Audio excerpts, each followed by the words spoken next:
For best dishwashing performance, remove food residue and debris caught in the filters to prevent odor buildup and possible drainage problems after each load. To clean the filters in your LG dishwasher, start by removing the lower rack. This will allow clearance for the filters to pass through. Using the handle, turn the inner filter counterclockwise and take out the assembled inner filter and stainless steel filter. It'll pull out as one piece. Be careful when removing the inner filter from the stainless steel filter. The tabs on the inner filter can wear out over time if not properly handled.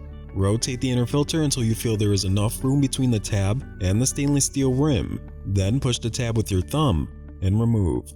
With both now separated, clear any large debris found along the inner wall of the filter into the garbage.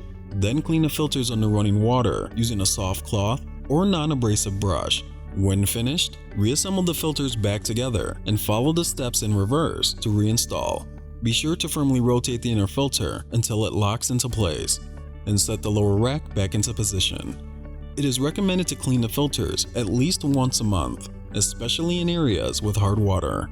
For optimum performance, follow the recommended filter cleaning schedule as shown in the manual.